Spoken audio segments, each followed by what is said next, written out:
It's hell on earth and the city's on fire. In hell there's heaven.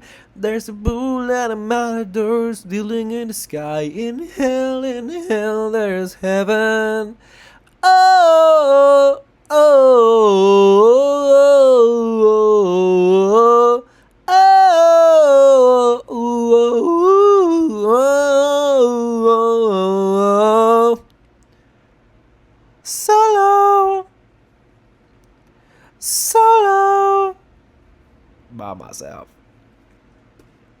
¿Qué onda? Perdón, no los había visto. ¿Cómo están? Bienvenidos, ¿cómo están, galletitas?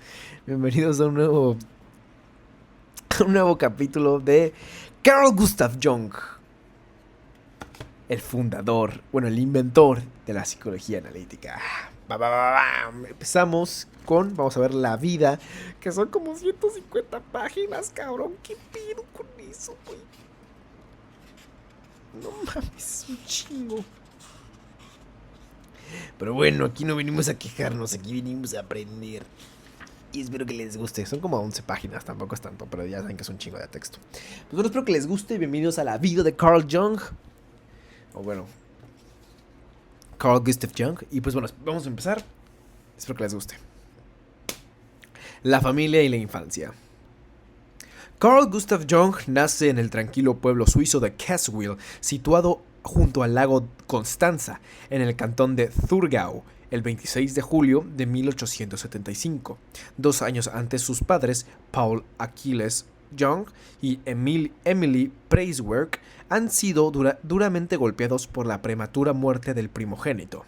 Jung será hijo único durante 9 años, hasta el nacimiento por sorpresa de una hermana pequeña, para él del todo inesperada. Que eran 3 originalmente, pero se murió su hermano mayor, ¿no? Debido a este largo periodo, vivido casi exclusivamente en compañía de adultos, el niño, ya inclinado a la introspección por naturaleza, se encuentra condenado a una situación de aislamiento y profunda soledad. Por otra parte, sus pocos interlocutores, no solo entre sus coetáneos que viven en la zona, sino también entre los miembros de la familia y los maestros, no parecen capaces de responder a sus preguntas cada vez más complejas y de ayudarlo a analizar sus profundas experiencias internas muy complejas.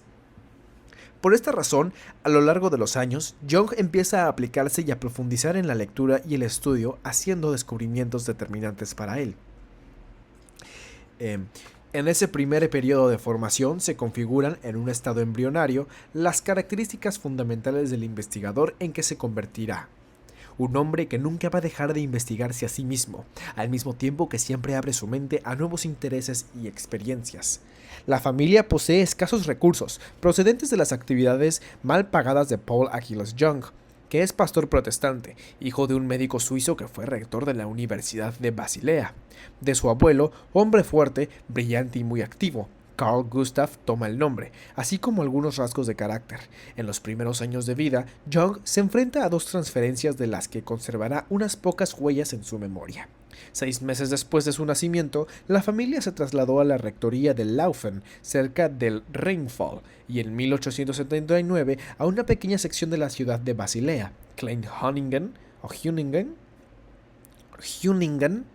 donde su padre se convertirá en capellán del hospital psiquiátrico. Siempre residirán en Suiza, que en 1848 se dio una nueva estructura, convirtiéndose en Estado federal con una constitución común y una unión aduanera y monetaria.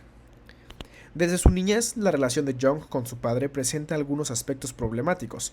Paul Achilles Jung es un hombre rígido, su inquebrantable fe y sus actividades parroquiales hacen que sea una figura respetada en el pequeño pueblo del campo donde vive la familia. Indiscutiblemente existe un vínculo afectivo entre los dos. Carl Gustav reconoce las cualidades de su padre y no se siente demasiado restringido por él en su libertad personal, pero se siente demasiado pero su estimación hacia él irá disminuyendo por tratarse de una persona demasiado cerrada en sus ideas dogmáticas. Muy diferente es la relación con la madre, aunque también presenta aspectos difíciles para Jung. Emily, hija del pastor y teólogo Samuel Preiswerk, es una mujer cálida, extravertida e irónica, pero al mismo tiempo se revela como una persona visionaria e inquietante, inestable y propensa a la depresión. Para Carl Gustav es como tener dos madres. Una es mujer lúdica y alegre, la otra una figura misteriosa, impredecible, a veces incluso extraña. El psiquiatra suizo manifestó que las visiones y los sueños nocturnos le obligaron en algunas ocasiones a enfrentarse al lado oscuro y amenazador de la madre. Precisamente, la actividad onírica se convierte muy pronto en un elemento central de la infancia solitaria de Carl, que muy a menudo se ve obligado a jugar por su cuenta, en estrecho contacto con la naturaleza y con sus elementos, el juego. Sin embargo, es también siempre una oportunidad para reflexionar y mirar en su interior. Lo mismo sucede con los sueños, algunos de los cuales le quedan grabados desde los 3 años. El primer contacto con el mundo de la educación tiene efectos positivos. Jung finalmente tiene la oportunidad de interactuar a diario con niños de su edad. Después, sin embargo, estas relaciones pierden interés en él. Ha aprendido a leer a temprana edad, sus intereses y su curiosidad no son las de un niño de su edad y los compañeros de escuela empiezan a ser insuficientes, limitados, toscos. Sin embargo, en el Instituto de Basilea ocurre lo contrario. El ambiente de la ciudad es bastante diferente del de su población rural. Los compañeros de clase social alta, cuentan con experiencias que Carl no ha vivido. La inseguridad y un sentimiento de inadecuación, así como los fracasos humillantes en ciertas materias, sobre todo las matemáticas, le llegan a afectar la salud, hasta obligarlo a dejar la escuela durante más de 6 meses. Jung relata en su autobiografía que entonces aprendió lo que es la neurosis, le apareció con su propia fuerza. A partir de entonces, la situación se convierte en positiva, tanto que en los últimos años de instituto pierde su timidez habitual e incluso el aspecto pálido y enfermizo que siempre le había caracterizado. Se muestra más seguro y comunicativo y hace nuevos amigos. Sin embargo, su conocimiento de los temas, que va más allá de la enseñanza normal, sigue suscitando la desconfianza de los compañeros. La universidad. La elección de la especialidad universitaria no es sencilla. Jung muestra un gran interés por las ciencias humanas, en particular la filosofía y la arqueología. Sin embargo, la posibilidad de estudiar en la Facultad de Arqueología se descarta de inmediato debido a que la familia no puede pagar los costos. Por lo tanto, Carl decide cambiar de rumbo hacia otra pasión, la de las ciencias naturales. A dirigirlo hacia ese camino contribuyen dos sueños, situados en un bosque, que revelan la curiosidad del joven hacia el nacimiento y la muerte, las dinámicas que permiten a la naturaleza demostrar su fuerza y su misterioso esplendor. Inicialmente su elección parece estar orientada hacia la Facultad de Zoología. Sin embargo, aunque la materia le seduce mucho, las perspectivas de futuro no le satisfacen. El único camino que tiene después de la graduación es la enseñanza, para la cual Jung no se siente muy inclinado. Tampoco encuentra en ella una base para construir una carrera profesional estimulante y que, al mismo tiempo, le permita terminar con las preocupaciones económicas que lo persiguen. En 1895, a la edad de 21 años, por fin se decide a seguir los pasos del homónimo abuelo paterno y se matricula en la Facultad de Medicina de la Universidad de Basilea. Una elección conveniente, racional y ponderada, que también consigue satisfacer una parte de sus intereses. Su lado humanista se verá satisfecho por los textos filosóficos. En estos años lee con pasión, entre muchos otros libros, el célebre Así habló Zaratustra, de Friedrich Nietzsche, que comentará más adelante, en la segunda mitad de la década de 1930, en una serie de seminarios. Vive los años de universidad con gran intensidad. La mayoría de las clases son interesantes, las relaciones sociales se hacen más intensas. Jung descubre su lado extravertido, frecuenta las asociaciones de estudiantes y por la noche a menudo se distrae con sus colegas en las cervecerías de Basilea. Solo la muerte de su padre, en 1896, le desestabiliza, se convierte en el cabeza de la familia y adopta este papel con determinación y tranquilidad, gestionado lo mejor que puede la exigua herencia. Wow, se le murió a los 21 años. Qué cabrón. Llegado casi al final de los estudios, a un solo examen de la meta, Jung todavía no sabe qué especialidad escoger cuando le llega la propuesta tentadora de uno de sus profesores, Friedrich von Müller, que le pide que le acompañe como asistente a Múnich. La carrera y las indecisiones del joven parecen llegar a su fin, pero el encuentro con un libro, un manual de historia de la psiquiatría de Richard von Krafft-Ebing, lo seduce desde las primeras páginas. El enfoque del texto muestra a Jung cómo, a través del estudio de la mente, se puede conciliar el trabajo del médico y el estudio de la psique humana, tanto desde una perspectiva científica como humanista. Para él no es, sin embargo, una elección fácil. La propuesta de Müller, con el cual tiene una relación de gran respeto mutuo, es difícil de rechazar, a pesar de las condiciones económicas aún inciertas.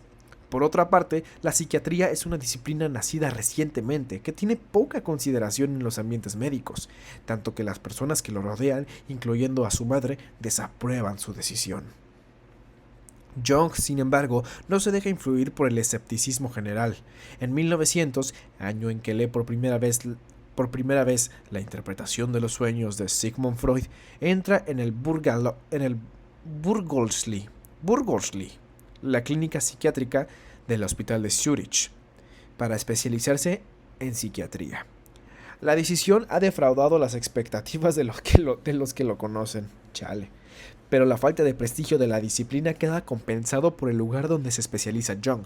La clínica de Zúrich es, de hecho, uno de los principales centros de la psiquiatría mundial, y Jung trabaja bajo la supervisión del director, Eugene Bleuler, de 1857 a 1939. Supongo que, pues, lo que vivió, ¿no?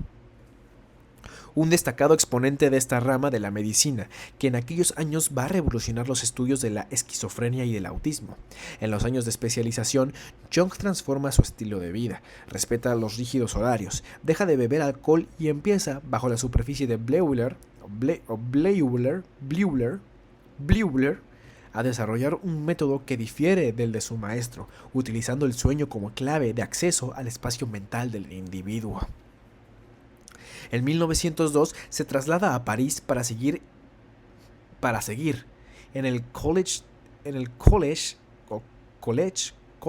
de France las lecciones de Pierre Janet, profesor de psicología experimental.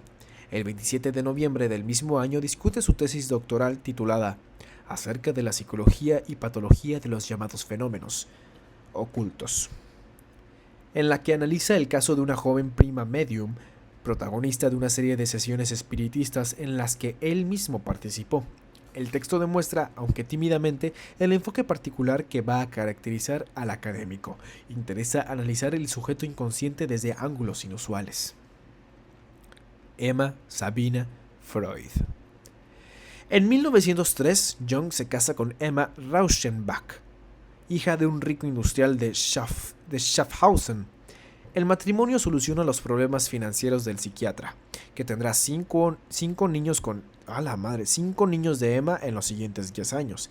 Agathe Regina, Anna Margareta, llamada Gret, Franz Karl, Marianne llamada Nenner, y Emma Helene, llamada Lil. What the fuck? Sin embargo, solo un año después de la boda, la relación conyugal sufre un duro golpe. Sabina Spielrein, una joven rusa hija de un rico comerciante judío, es hospitalizada en Burgosli debido a una forma aguda de histeria. El Dr. Jung se encargará de tratarla. El tratamiento produce efectos óptimos y, tras unos inicios titubeantes, la paciente mejora día tras día hasta que se cura. La relación profesional que se desarrolla a continuación entre ellos, ya que Sabina asiste a la Facultad de Medicina de la Universidad de Zúrich y el propio Jung es uno de sus profesores, poco a poco se hace mucho más íntima. Jung reconoce en su joven expaciente grandes dotes intelectuales y una marcada sensibilidad, mientras que la mujer ve en el psiquiatra a un sanador infalible. Se inicia así una relación amorosa que durará varios años, sufrida dolorosamente por Emma, que está al corriente de todo. En cierto momento, sin embargo, la situación explota. Sabina quiere tener un hijo con Jung, tanto que ya ha decidido cómo se llamará: Siegfried. El psiquiatra no está en absoluto de acuerdo y trata de que abandone este deseo con las armas del psicoanálisis. En 1911, Sabina Spielrein, tras conseguir su título en medicina en Zúrich, rompe la relación con Jung y viaja a Viena, donde frecuentará a Sigmund Freud, informado a su tiempo de la relación a través de cartas tanto de Jung como de Spielrein. y figurará entre los miembros de la Sociedad Psicoanalítica Internacional de reciente fundación. O sea, de reciente fundación, ¿no? O sea, que se acababa de fundar. Obvio. Convertida en uno de los primeros psicoanalistas de sexo femenino en 1912, se casa con un médico ruso.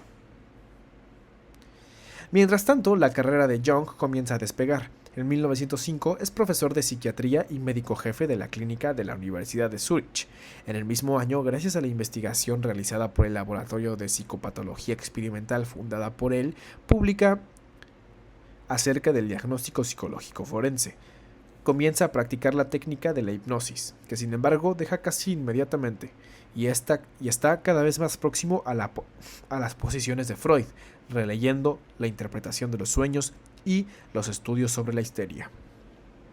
La relación personal y profesional con Freud comienza en 1906, con una intensa correspondencia.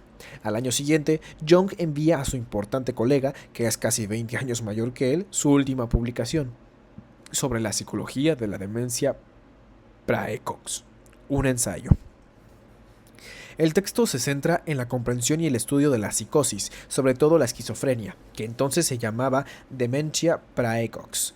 Freud se entusiasma con la monografía y en marzo de 1907 Jung decide pasar 15 días en Viena, donde los dos se encuentran por primera vez. La admiración por Freud lleva a Jung a tomar partido públicamente en defensa de las teorías de Freud en una publicación de 1908 titulada La teoría freudiana de la histeria. El 27 de abril de ese año, Jung organiza en Salzburgo el primer Congreso Internacional de Psicoanálisis. El distanciamiento con Freud. 1909 es para Jung un año de grandes cambios. Se traslada con Emma y los niños a la casa de Küsnacht, junto al lago de Zúrich, y deja el hospital y la Universidad de Zúrich. En la base de la decisión están las disputas con Eugen Bleuler, expuestas en un documento que aparecerá 2 años más tarde, Crítica a Bleuler, y los frecuentes viajes fuera del país para dar una serie de conferencias en todo el mundo. En uno de estos viajes se producen los primeros signos de crisis importantes en la colaboración y la amistad entre Freud y Jung. Los dos se dirigen a Estados Unidos, donde la Universidad Clark de Worcester, Massachusetts, les espera para conceder a ambos un título honorario. Pero durante una de las habituales acaloradas discusiones, Freud se desmaya de repente. La causa de la indisposición, como él mismo afirmará unos años más tarde después de un segundo desmayo frente a Jung, son evidentemente sentimientos reprimidos, dirigidos contra el colega más joven. Ante la proximidad del Segundo Congreso Internacional de Psicoanálisis, en marzo de 1910, Sándor Ferenczi propone la candidatura de Jung a la presidencia de la Asociación Psicoanalítica Internacional. En el mismo periodo, otro paciente vuelve a trastornar la vida amorosa del presidente electo. Una joven de Zúrich, Toni Wolf, de 23 años, sufre de una forma grave de depresión que le ha afectado poco después de la muerte de su padre. En 1913, los dos se embarcan en una historia de amor destinada a durar mucho tiempo, con el amargo consentimiento de Emma, que acepta una vez más la situación. Hijo de la chingada, pinche perro malparido, hijo de la verga. Y pobre de su esposa, no mames. Las divergencias entre Jung y Freud se exacerban día tras día, y 2 episodios de 1912 precipitan la situación hasta un punto de no retorno. Se publica Transformaciones y símbolos de la libido, la obra que deja al descubierto una división ideológica infranqueable, y Freud en el mismo periodo se desmaya de nuevo frente a Jung. La correspondencia entre los dos es cada vez más tensa. Ahora los caminos de ambos se encuentran irremediablemente separados, y en una carta de 1913, Jung comunica a Freud su intención de abandonar la dirección de Farbuk, la revista oficial de la Asociación Psicoanalítica Internacional, ideada en el congreso que se celebró en Nuremberg. Al año siguiente renuncia a su cargo de presidente. En los primeros años de su relación, que al principio fue fructífera y llena de influencias mutuas positivas, Freud probablemente jugó con la idea de que Jung fuera su heredero en el campo del psicoanálisis, pero su visión del mundo es demasiado diferente, así como su concepto teórico y metodológico. Al principal motivo de disensión, que es la cuestión de la libido, entendida por Freud como relativa únicamente al plano sexual y por Jung en un sentido mucho más amplio, se añaden las discrepancias incluso dentro de la misma aproximación a la psique, demasiado mecanista la de Freud según Jung, y poco a poco hasta las diferencias sobre el origen de la conciencia y de la moral. Ya es hora de que Jung siga su propio camino. La crisis interior. La separación de Freud y Jung es seguida por un periodo difícil desde un punto de vista personal, en el que experimenta una gran soledad, imágenes oníricas y visiones que perturban la existencia, sintiéndose en peligro. En este punto, Jung decide tomar el camino más difícil y se dirige a su espacio mental inconsciente. Abandona de nuevo la carrera académica y comienza a dar forma a sus imágenes interiores en 6 cuadernos, que luego se convierten en parte del Libro Rojo, un trabajo personal de carácter no divulgativo, en el que dibuja, explica y comenta sus visiones oníricas. La escritura se inicia en 1914 y termina 16 años más tarde, pero el texto no se publicará hasta 2009, ya que Jung, durante su vida, solo permite consultarla a unos pocos amigos próximos y prohíbe su publicación. La soledad se ve compensada por la reunión a la verga en 2009, casi 100 años después. La soledad se ve compensada por las reuniones de trabajo y el hogar, los pacientes, la mujer, los hijos con los que se muestra como un padre simple y afectuoso. También continúa la relación con Tony Wolff, quien pide a Jung que se divorcie de Emma, pero sus demandas apremiantes nunca se verán satisfechas. En el periodo final de la Primera Guerra Mundial, Jung sale de su crisis interna y se vuelve cada vez más conocedor de las representaciones que habitan su espacio inconsciente. Está todavía lejos de los resultados finales de su investigación, que siempre estará puesta en cuestión por él mismo, pero consigue controlar su malestar gracias a la complicación del Libro Rojo y las representaciones del mandala, una de sus actividades de referencia, que se hacen cada vez más ricas y definidas. Fueron años llenos de dinamismo. En 1920 viaja a África, primero a Argel y Túnez, y poco después al Sahara. Por un lado, siente la necesidad de huir temporalmente de la vida cotidiana y las urgentes demandas de Tony. Por otro, va en busca del primitivismo. Quiere observar y estudiar sociedades diferentes, que viven en otro tiempo. Por esta razón, también se interesa por las religiones, el estudio de los textos gnósticos y el I Ching, el gran clásico de la tradición china, del que escribirá el prólogo de la edición inglesa de 1950. Los viajes, así como los múltiples estudios y actividades a los que Jung se dedica, desde la alquimia al yoga, a la escultura y mucho más, no representan para él entretenimientos intelectuales aleatorios ni profundizaciones cognitivas por sí mismos. Se plantea cuestiones precisas, incluyendo la búsqueda de los fundamentos históricos de su pensamiento, el problema de la relación entre el simbolismo del inconsciente y las religiones, la investigación sobre el inconsciente colectivo, los arquetipos y sus mitos, la profundización en la naturaleza psicológica del mal y la validez de los fenómenos descritos en la entonces naciente parapsicología, a veces experimentada por él mismo. Amplía de este modo su incesante investigación en el campo de la psique, organiza las impresiones recibidas y las nociones aprendidas integrándolas en su teoría articulada. Lo que asimila tiene, tras los primeros y más importantes resultados, que corroborar el fértil humus humano e intelectual en el que radica su práctica terapéutica y la relación con los pacientes. En esos años se apoya en la curiosidad y la creatividad en la búsqueda de una nueva forma que dar a las imágenes de su inconsciente. Al mismo tiempo, está buscando un lugar que le puede ofrecer protección.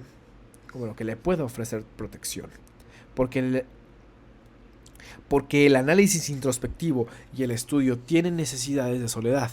De un modo literal, empieza a construirse una torre. Al principio había planeado comprar una, pero luego decide construirla por sí mismo. Va a una cantera durante más de un mes para aprender a dividir y trabajar la piedra. Quiere ser el brazo y la mente de su construcción. Así nace la Turm, la torre de Bollingen en el lago de Zurich. Jung construye primero un solo edificio de carácter rural y primitivo, una sala circular con un hogar en el centro, una reproducción fiel de las cabañas africanas que había visto y estudiado. La torre de Bollingen se completará en 1923, el mismo año de la muerte de su madre, y cada 4 años Jung añadirá un edificio más, hasta la construcción del cuarto elemento en 1935. El refugio se expande, pero mantiene su esencia primordial, carece de agua corriente y electricidad, y sigue siendo un lugar de estudio y reflexión solitaria, solo interrumpidos por las visitas familiares o de los encuentros con Tony Wolff. Tipos psicológicos, los arquetipos, el nazismo. La necesidad de explicar desde un punto de vista teórico lo que le separa de Freud y Alfred Adler, que había abandonado la Asociación Psicoanalítica Internacional antes que él en 1910, es una de las razones que llevan a Jung a publicar en 1921 una de sus obras más importantes, Tipos psicológicos.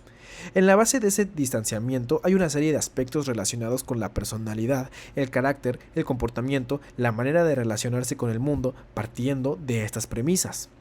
Jung Ok. Punto y coma, partiendo de estas premisas, Jung llega a la relación, a la redacción del texto que se convertirá en un punto de partida para la psicología de la personalidad. Más tarde, con una serie de ensayos publicados en la década de 1930, centra su obra en el tema del inconsciente colectivo, la parte del inconsciente que retiene sensaciones compartidas por todos los seres humanos. Sobre los arquetipos del inconsciente colectivo, que se publica en 1934. El concepto del inconsciente colectivo y sobre el arquetipo, con especial y consideración del concepto de ánima, ambos publicados en 1936. Nunca saciado de conocimiento y experiencias, entre unas y otras publicaciones, Jung emprende nuevos viajes antropológicos. En 1924 va a América del Norte, a Nuevo México, para estudiar de cerca la tribu de los indios pueblo o Taos, una población de nativos americanos que conservaba y sigue conservando hábitos culturales y sigue conservando hábitos culturales y religiosos vinculados a una dimensión histórica arcaica, primitiva. En 1925 regresa a África, esta vez primero a Egipto y luego a Kenia. En los años siguientes de regreso a su patria, comienza a profundizar en el estudio de la alquimia, al que a partir de entonces se aplicará con pasión, encontrándole analogías sustanciales con la psicología del inconsciente. La búsqueda de la piedra filosofal correspondería al trayecto de individualización, la toma de conciencia de cada uno. La toma de conciencia de uno. El texto de un tratado chino, El secreto de la flor de oro, que Jung recibe en 1928 de su amigo el sinólogo Richard Wilhelm, solo aumenta su interés por el asunto. En su vida plena y activa, premiada por un prestigio en constante aumento, entre 1935 y 1938 es nombrado profesor en el Politécnico de Zúrich, da conferencias en la clínica Tavistock de Londres, en Harvard y en Yale, en Estados Unidos. Recibe títulos honoris causa en Oxford, Calcuta y Benares. Ocurre un incidente muy desagradable. A causa de 2 artículos publicados entre 1934 y 1935, se ve inmerso en una fuerte polémica. En esos escritos, a partir de una serie de observaciones hechas anteriormente por Freud, Jung pone de relieve las diferencias psicológicas que existen entre los alemanes y los judíos, así como los límites y el potencial del inconsciente ario. Más polémico aún es el hecho de que en 1934, cuando los nazis lo llaman a presidir la renacida Asociación Alemana de Psicoterapia, que habían suprimido unos años antes para eliminar con un gesto radical la presencia de psicólogos judíos, Jung duda un poco y finalmente decide aceptar el cargo, aunque lo hace de un modo que los medios judíos pueden unirse a la asociación. No es suficiente para apagar las acusaciones de antisemitismo. Se le acusa de apoyar a Hitler, mientras que Suecia, Países Bajos y Dinamarca anulan una serie de congresos de psicoterapia. Jung dimitirá de la asociación con el estallido de la Segunda Guerra Mundial y volverá a tratar la cuestión después del final del conflicto, en 3 escritos. Después de la catástrofe, Después de la catástrofe, Comentarios sobre la historia contemporánea de 1945 y Contribuciones a los ensayos de historia contemporánea de 1946. Estos textos identifican el nazismo con una especie de psicosis colectiva. La guerra, de hecho, se ha convertido para Jung en oportunidad para analizar aquella terrible ideología. Para proporcionarle la clave de lectura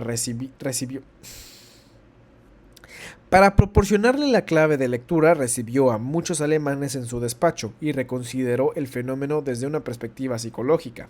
El nazismo será definido por Jung como una psicosis que afecta a la masa, es decir, a casi la totalidad del pueblo alemán.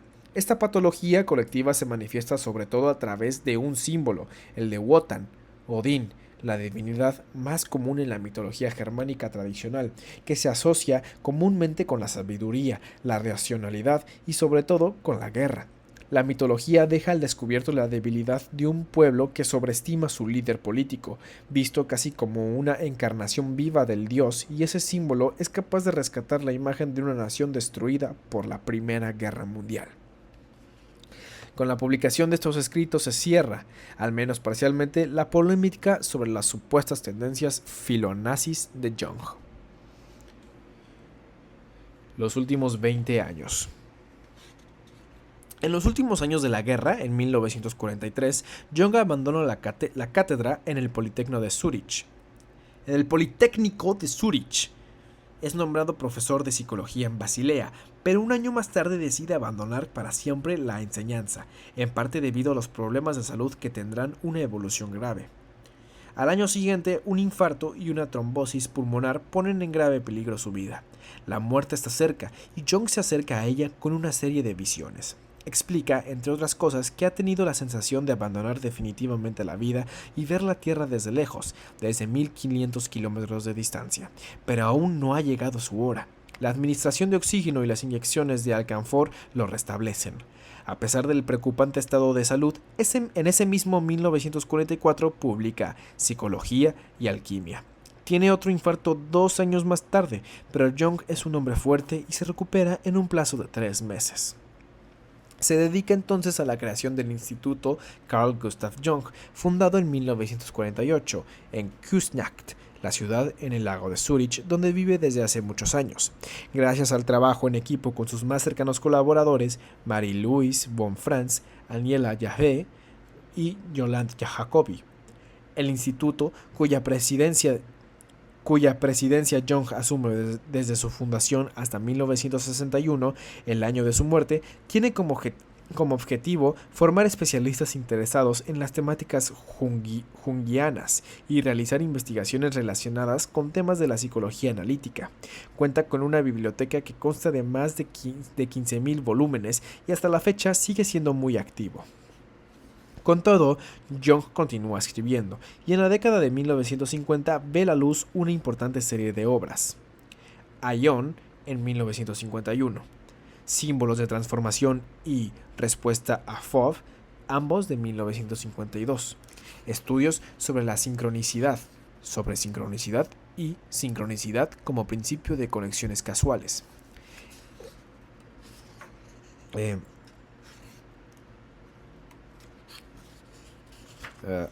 Dame un momento. Sincronicidad como principio de conexiones causales. En 1951 y 1952. Y finalmente 2 volúmenes de Mysterium Coniuntionis en el bienio 1955-1956. Pero entre una y otra de estas publicaciones, una serie de acontecimientos perturban gravemente sus últimos años de vida.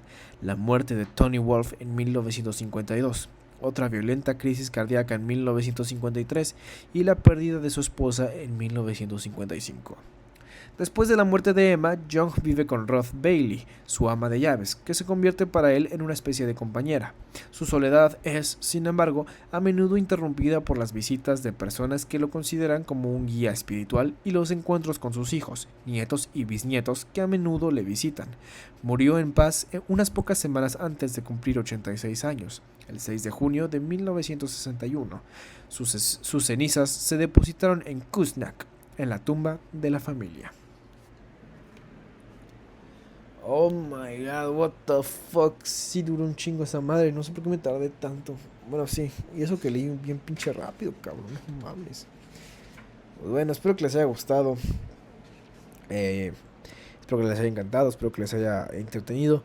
Y nada, pues nos estaremos viendo en el próximo capítulo de Carl Gustav Jung, el inventor de la psicología analítica. Y esto fue la vida. Espero que les haya gustado, galletitas. Espero que les haya encantado. Ya saben que nos estaremos viendo en el próximo video de Carl Gustav Jung. Nos vemos. Nos vemos.